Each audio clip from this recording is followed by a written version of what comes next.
हम आए हैं, हम कभी भी इस नीयत से नहीं आए कि हम प्रधानमंत्री यहाँ पर मुख्यमंत्री के दावेदार बनकर आए कि बाबा साहब की मूर्तियों पर जो माला चढ़ाते हैं यही लोग बाबा साहब के विचारधारा के हत्यारे हैं। हम अभी लड़ रहे हैं, 32 सीटों का हमने ऐलान किया है।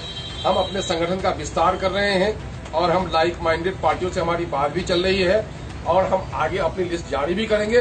किसी के पेट में ऐंठन होना है तो ऐंठन हो, उसकी हम परवाह नहीं। हम तो आए ही हैं कि ऐसे लोग जो लोग इंसाफ नहीं कर सके उनके पेट में ऐंठन हो। आपने गठबंधन की बात की। बिहार में देखा जाए तो जीतन राम जी की हम पार्टी है, पी यादव जी की पार्टी है और उपेंद्र कुशवाहा जी की पार्टी है। तो आपने कहा लाइक माइंडेड पार्टियां, किस तरह की पार्टियों से गठबंधन है? और सर नागमणि जी के बारे में खबर आ रही है कि वो आपकी पार्टी ज्वाइन करने वाले हैं, क्या कुछ सच्चाई है इसमें? सभी का स्वागत है हमारे चैनल में। आज हमारे साथ खुसूसी मेहमान है MIM के बिहार प्रदेश अध्यक्ष जनाब अख्तर ईमान साहब। सर सबसे पहले आपका बहुत बहुत स्वागत है। सर पहला सवाल ये है कि आपने पिछले हफ्ते जो है 32 सीटों का ऐलान किया था, क्या इसके बढ़ने का और इम्कान है?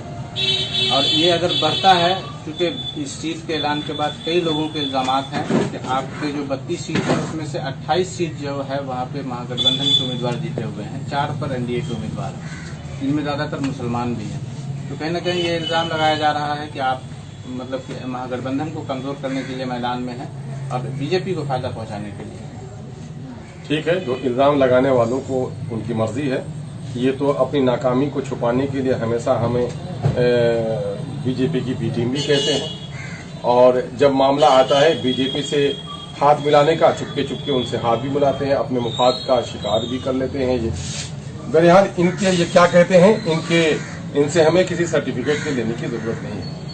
MIM पूरी तवानाई के साथ पूरे मुल्क में अगर मजबूत आवाज है मजलूमों की, महरूमों की, वंचितों की, शोषितों की, पीड़ितों की और भारत के संविधान के अनुरूप अगर राजनीति कोई पार्टी करती है तो उसका नाम MIM है। और बिहार में जब से हमारी पार्टी आई है तो सो कॉल्ड सेकुलर लोगों के पेटों में बड़ी ऐंठन होने लगी है। और आप अभी कह रहे हैं कि मैंने जिन 32 सीटों का ऐलान किया है उनमें से 28 वो हैं, 4 वो हैं। हम ये समझते हैं कि इस वक्त कुछ लोग कहते हैं कि 15 साल बनाम 15 साल का हिसाब होगा आपकी बात में इलेक्शन में, लेकिन हम कहते हैं कि 15 साल बनाम 15 साल का नहीं होगा, बल्कि 15 साल बनाम 15 साल बनाम 40 साल का हिसाब हम लेंगे। जहां नीतीश जी को अपने 15 साल का हिसाब देना है, वहीं राजद को भी अपने 15 साल का हिसाब देना है और 40 साल का हिसाब इस बूढ़ी कांग्रेस को भी देना है कि वो अपना बताए कि उसने क्या कुछ किया है। हम आए हैं, हम कभी भी इस नीयत से नहीं आए कि हम प्रधानमंत्री और हम यहाँ पर मुख्यमंत्री के दावेदार बनकर आए हैं। हम पूरे तौर पर जो लड़ाई लड़ने जा रहे हैं और जो लड़ाई लड़ रहे हैं वो जनहित की लड़ाई लड़ रहे हैं, शोषितों की, पीड़ितों की, वंचितों की लड़ाई लड़ रहे हैं। जिस बाबा साहब ने अपने संविधान में शोषितों के, वंचितों के, अल्पसंख्यकों के लिए उस वक्त रास्ता निकाला और आज कुछ बेईमान लोग हैं जो लोग बाबा साहब का नाम तो जरूर लेते हैं और ये वही लोग हैं जो लोग संविधान सभा में, कल बाबा जी का नाम आ रहा था तो कहते थे कि महार का क्या काम संविधान सभा में, लेकिन संविधान सभा के अध्यक्ष बने और उसने संविधान में जहां दलितों का, शोषितों का, पीड़ितों का, अल्पसंख्यकों का ये खास स्थान दिया, तो आज वो बेईमान लोग भी जाकर कहीं न कहीं से बाबा साहब का नाम लेने पर मजबूर है। लेकिन कहीं से भी हम दलित समुदाय के लोगों को, बाबा जी के उनके कामकाज पर आस्था रखने वाले लोगों को हम संदेश पहुंचाना चाहते हैं कि कभी धोखा ये मत खाइएगा कि बाबा साहब की मूर्तियों पर जो माला चढ़ाते हैं यही लोग बाबा साहब के विचारधारा के हत्यारे हैं।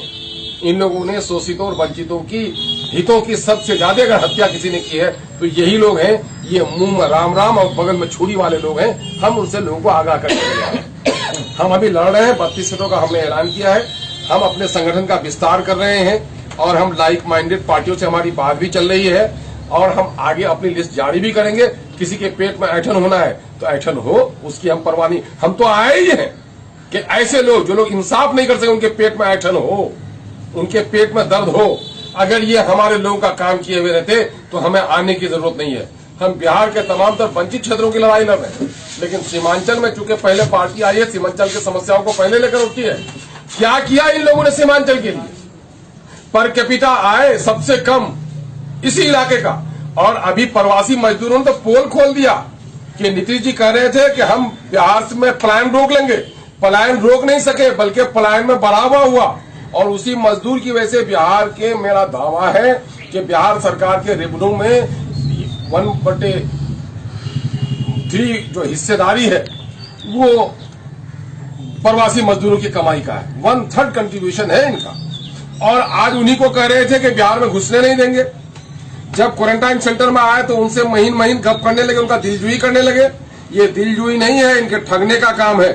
5300 रुपए का एस्टिमेट तैयार हुआ इनके नाम से, 140 रुपए प्रतिदिन खाना देने की बात हुई, लेकिन कहीं क्वारंटाइन सेंटर में इन्होंने मजदूरों का स्वागत नहीं किया, बल्कि कालकोठी के जेल की तरह इन लोगों को परेशान किया और इनके नाम के पैसे गबन किए इन लोगों ने।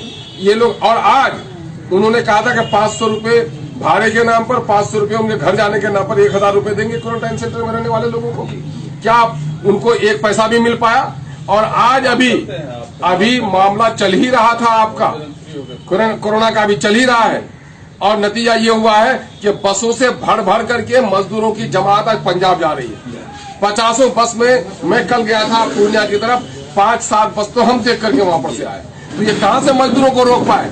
ये मजदूरों के, किसानों के हत्यारी सरकार है। इन तमाम तर लोगों के पेट में ऐंठन होना, सूरज निकले और चमगादड़ अंधा नहीं हो यार, तो फिर सूरज कैसा है? हम आए और इनको परेशानी नहीं होता, हमारी पार्टी कैसी है? सर, आपने गठबंधन की बात की। बिहार में देखा जाए तो जितन मांझी की हम पार्टी है, जिनके साथ आपका कुछ दिन पहले एक सभा भी होने वाला था, इन वक्त पर वो इनकार कर गए। पप्पू यादव जी की पार्टी है और उपेंद्र कुशवाहा जी की पार्टी है। तो आपने कहा लाइक माइंडेड पार्टियां, किस तरह की पार्टियों से गठबंधन है? और सर, नागमणि जी के बारे में खबर आ रही है कि वो आपकी पार्टी ज्वाइन करने वाले हैं, क्या कुछ सच्चाई है इसमें? नहीं, नागमणि जी ने खुले मंच से कई जगहों पर हमारे नेता की प्रशंसा करी है। MIM के काम को उसने सराहने का काम किया है। मांझी जी ने भी खुद अपने कई भाषणों में हमारे काम को सराहा है। ये बड़े नेता लोग हैं और है संपर्क में हमारे साथ हैं लोग। और भी कुछ पार्टियां हैं। देखिए, यूं तो देश में सारी पार्टियां बन रही हैं, तो संविधान को सामने में रख करके ही इलेक्शन कमीशन के यहाँ उनका रजिस्ट्रेशन होता है, लेकिन कार्यकलाप लोगों का अलग अलग होता है। मामला है लिखित में तो सभी एक है, लेकिन उनका चरित्र उनके काम को और उनके मैनिफेस्टो में काफी तफरीक पैदा कर देता है। कुछ लोग हैं जो लोग इस सेकुलर इंडिया में अपनी पार्टी का सेकुलरिज्म के नाम पर रजिस्ट्रेशन कराते हैं और पूरे तौर पर फासिस्ट और फिरका परस्ती को बढ़ावा देते हैं। उनका चाल, चरित्र और चेहरा का हम वो कर रहे हैं। है कुछ छोटी छोटी पार्टियां, इनको हम लोग ये कर रहे हैं। यकीनन मैंने पिछले दिनों में भी बिहार में 2019 में ही हमने जाकर पटने में प्रेस कॉन्फ्रेंस करके कहा था कि बिहार की इस निकम्मी सरकार, शोषितों और पीड़ितों की विरोधी सरकार, दलितों, कमजोरों की विरोधी सरकार, मजदूरों और किसानों की दुश्मन सरकार, फिरका परस्तों को ताकत पहुंचाने वाली सरकार, मोदी के नजरियात पर और RSS का झंडा लेकर उठने वाली सरकार को हटाना सबके लिए जरूरी है। और इस वक्त बिहार में कोई ऐसी पार्टी नहीं है जो अकेले अपने दमखम पर इसको हरा सके। इसलिए एक गठबंधन की जरूरत है। कोई कॉमन मिनिमम प्रोग्राम बनना चाहिए ताकि इसको हटाया जा सके। लेकिन मामला ये है कि बिहार में कुछ लोग ऐसे हैं कि वो जनहित की राजनीति नहीं कर रहे हैं, बल्कि उनका मामला वो सत्ता को सामने में रखकर राजनीति कर रहे हैं। और MIM सत्ता को रखकर राजनीति नहीं करती, बल्कि MIM जनहित में संविधान के अनुरूप शासन स्थापित हो, उसके लिए हम काम कर रहे हैं। अगर हमारे इन उसूलों की बुनियाद पर कुछ पार्टियां अगर तैयार होंगी तो हम लोग मिलकर काम करेंगे। और हम संदेश पहुंचाना चाहते हैं पूरे बिहार कि साहब, हमारी पार्टी गठबंधन के लिए तैयार है। और हम उन दानिशवरों को, बुद्धिजीवियों को, जो इलेक्शन के जमाने में हमें कहते हैं कि आप लोगों ने क्यों नहीं कर लिया गठबंधन, तो उन बुद्धिजीवियों से भी कहते हैं कि हम तो दामन फैला रहे हैं अपना, कि चलो मिलकर इन तमाम तर जनहित की हत्यारी सरकार के खिलाफ लड़ेंगे। तो अगर आप लड़ने में मुखलिस हैं तो सबको लेकर लड़ेंगे। और मेरे नेता से ज्यादा पूरे देश में सरकार के जन विरोधी कानून, जन विरोधी आचरण के खिलाफ आवाज उठाने वाला कोई दूसरा नेता नहीं है सर। और ये काम हम बिहार में भी कर रहे हैं। समय जो हालात हैं सर जी, आपकी बात जो है, अगर मैं आपके नजरिए से कहूँ कि ठीक है, इस शोषित सरकार को हटाना जरूरी है, लेकिन लॉकडाउन, नोटबंदी, GST, बिहार में बाढ़, सुधार, इन सारी समस्याओं को लेकर जिस तरह के हालात पैदा हुए हैं, तो न सिर्फ ऐसी सरकार से बचना है, बल्कि तरक्की का एक रास्ता भी खोजना है कि हमारे लोगों को रोजगार मिले, शिक्षा मिले, अच्छी स्वास्थ्य व्यवस्था मिले। इसके लिए क्या प्लान है MIM के पास? नहीं, तो यकीन है कि वो बात हमें पूछनी चाहिए कि आपका प्लान क्या है। हमारा प्लान तो सबसे पहला ये है कि जनता की चुनी हुई सरकार को सबसे पहले आकलन ये करना चाहिए कि जनता की बुनियादी जरूरत क्या है। ये आप देखेंगे कि भाजपा की सरकार केंद्र में बनी तो सबसे पहला जो बिल पेश किया, तलाक बिल पेश किया। क्या तलाक सबसे बड़ी समस्या है? क्या इनका जो भी मामला हुआ, मॉब लिंचिंग्स हुए, उस पर सरकार चुप्पी साधे हुए रही? नोटबंदी इनके पास सामने में समस्या आएगी, एनसीआर एनपीआर इनके सामने में समस्या है। क्या बच्चों की शिक्षा, गरीबों की सेहत, युवाओं का रोजगार, किसानों की सहायता, इनका कोई मुद्दा नहीं है। और हम ये जानते हैं कि देश की आत्मा बस्ती में, गांवों में बसती है और गांव आबाद है किसानों से। किसानों की समस्याओं का जब तक समाधान नहीं होगा, देश तरक्की नहीं कर सकता है।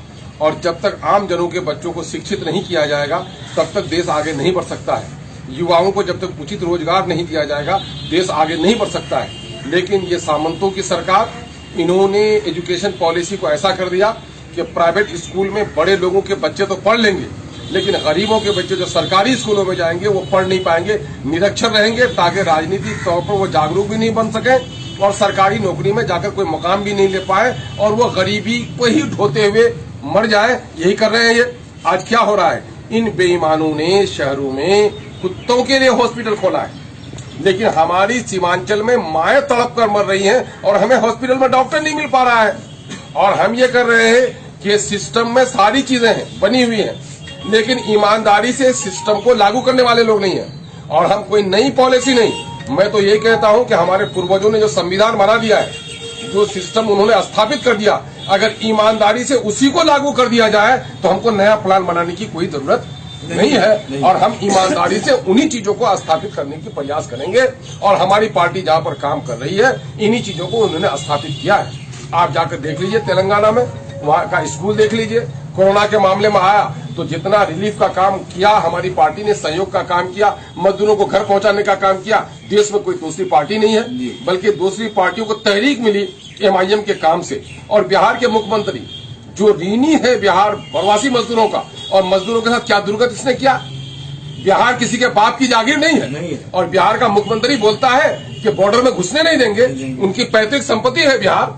मजदूर आए और कोरोना सेंटर में उनका क्या हाल हुआ, जेल के कैदियों के चोरी डकैती करके वो आए थे कि चोर डकैत, बल्कि वो तो घर पहुंच कर भी अपने बीवी बच्चों से सिर्फ इसलिए में नहीं मिलने गए कि अगर कहीं संक्रमण हमको हुआ है तो मेरे समाज को नहीं पहुंचे। वो तो समाज के हितैषी थे, उनको तो मेहमान खाना में रखना चाहिए था, लेकिन मेहमान खाना नहीं, जेल खाना था। इसलिए ये दुश्मन है मजदूरों की ये सरकार।